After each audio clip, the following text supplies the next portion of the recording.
All right, ladies and gentlemen, welcome back. Let me give you some raw numbers. In 2015, 483 people were killed in the city of Chicago.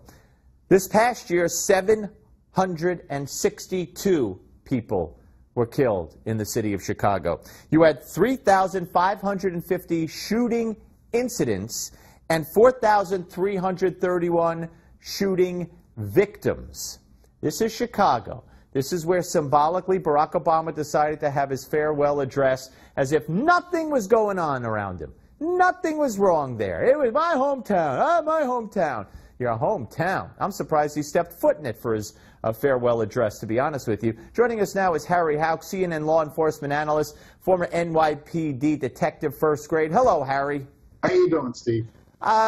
Numbers are crazy, right? Wow. I mean, when you hear those numbers, I mean, this is Chicago. I mean, it's not even, the size of New York City, which had much, much less. But to go from 400-something to 762, and the shooting victims and the incidents, it's outrageous. You know that it's higher than L.A. and New York City combined? Wow. Yeah. Wow. So they already have tough gun laws, probably some of the toughest in the nation. So what do they do? Well, as we know, these tough gun laws don't work. Right.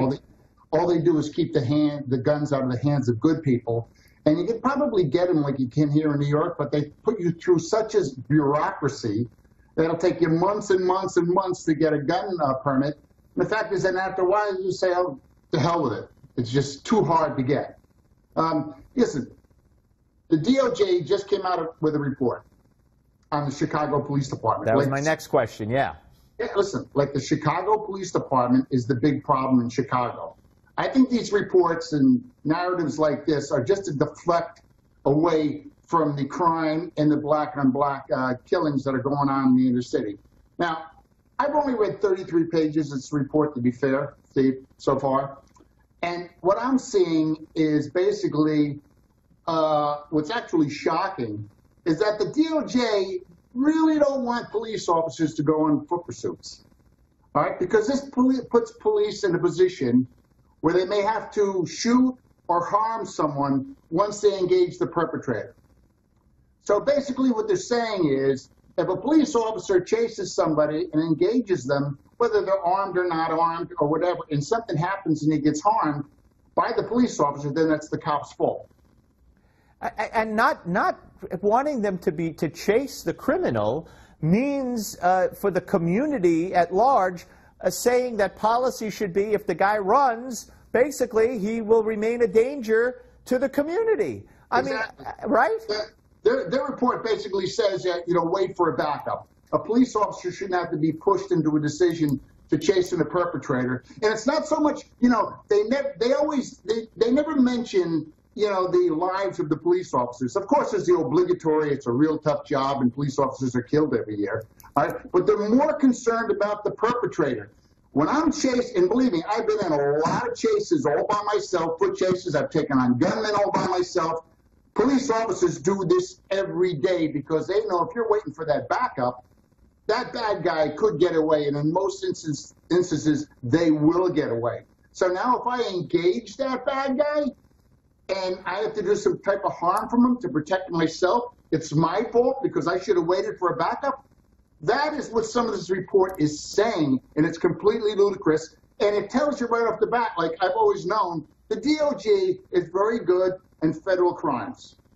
They know nothing, absolutely nothing about policing the streets of a city. Right. Although they pretend they do. I heard the Chicago police chief a couple of years ago after one particular incident, CBS News did a special, and he said, we put these people in jail, and then they get out. We don't have enough jail space. Yet, of course, if you say we need to build more jails, then you're a racist. So these people who commit these crimes don't go to jail. And you know what? I heard somebody, I don't remember who it was, I have to be honest, but there was a Trump affiliation to them, whether it was a prospective cabinet member or at least someone on the transition team, saying something that was music to my ears and probably would be to yours. I don't want to put words in your mouth. Remember the crime bill back under Clinton, and they took out of the crime bill before it could be passed mandatory sentences. You use a gun in the commission of a crime, 5 years. You fire it even up in the air, 10 years. This would be a deterrent, wouldn't it? It absolutely would be a deterrent, and that's what these perpetrators who carry guns on the street, are getting arrested and they're not doing any time in jail. The Baltimore Sun did a big report a couple of months ago regarding that same thing, how guys with guns weren't going to jail.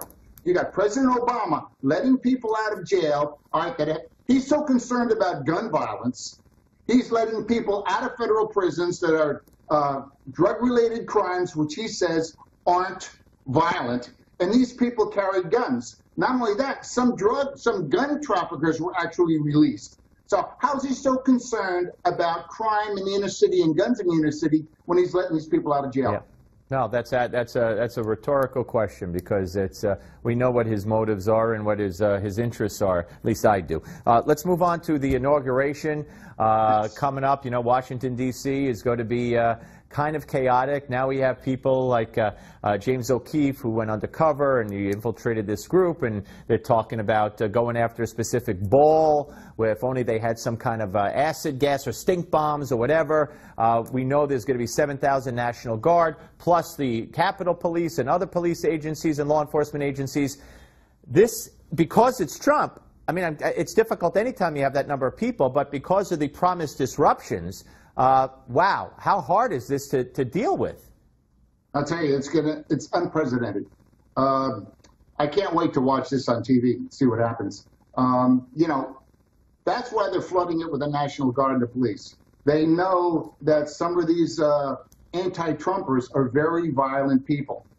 And the fact is that they're going to have to be able to confront these people and arrest these people if they act up anywhere where the president's going to be or during the inauguration. So police is going to have a very tough job, but if they have the National Guard on the scene, if this gets really violent, there's supposed to be tens of thousands of people coming down. This shows you, my God, when Obama was elected 8 years ago, I didn't like it either, all right, the fact that he was elected. And I said to myself, let me give the guy a year, see what happens. Well, of course, I was disappointed. But you didn't see conservatives go out there and demonstrate and go crazy out there on the streets. So I'm waiting to see. I'm hoping that these demonstrations do not become violent. If they do, there'll be plenty of police to take care of it. Yeah, well, it's going to be very, very interesting, and they're all certainly going to earn their money that day. I can assure you. Thank you very much, Harry. Always great to speak to you, sir. Good to talk to you, pal. You too. And folks, we should also let you know. Remember the